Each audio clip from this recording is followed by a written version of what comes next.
Hello guys, welcome to my first tutorial on how to use display capture in OBS. Yes, let me put out the sound, put in the sound.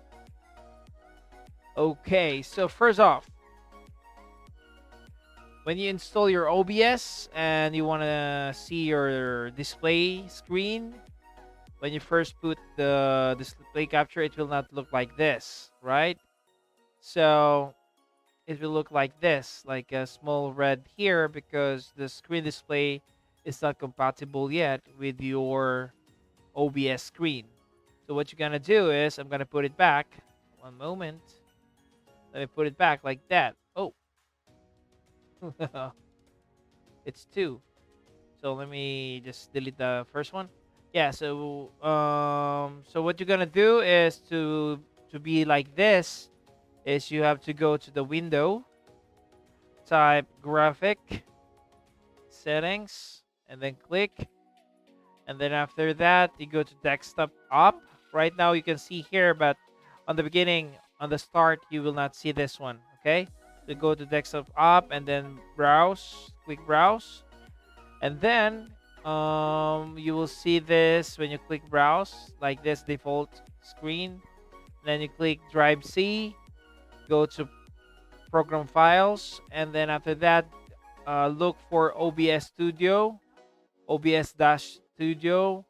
Then click that one, and then go to Bean folder, and then go to 64-bit. It depends on the system that you're using, but usually 64-bit is the default right now in our modern time.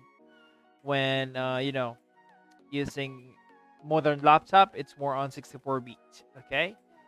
And then after that, you go to OBS 64. Click that one, then add. As you can see, specified app was already added because, as I said, I already add this one. And then this will appear, right? And then just click that one and then go to option.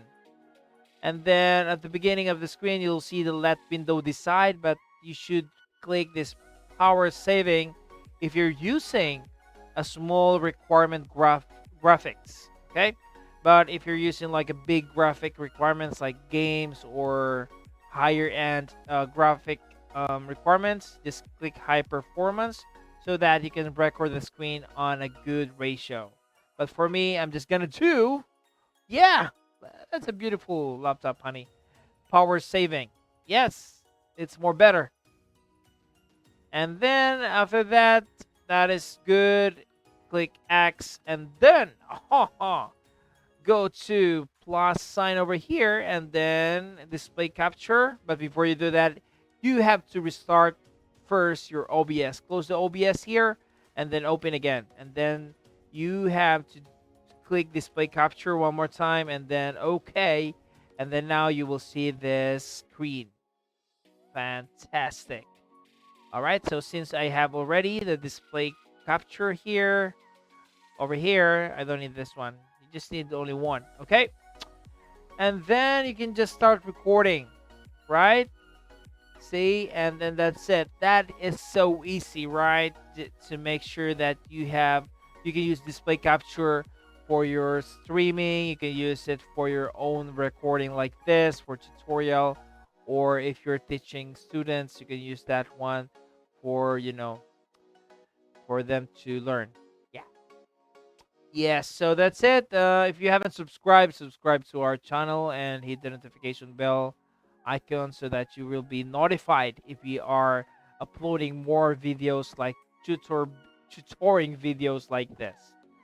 Yes, so this channel is more about the family thing, but I think it can help to increase the subscribers if I will do some tutorial videos like this, help each others. Yeah, see, notice this one, beautiful, portable charge. Yeah, whatever is that. Okay, thank you very much for watching. See you on my next video.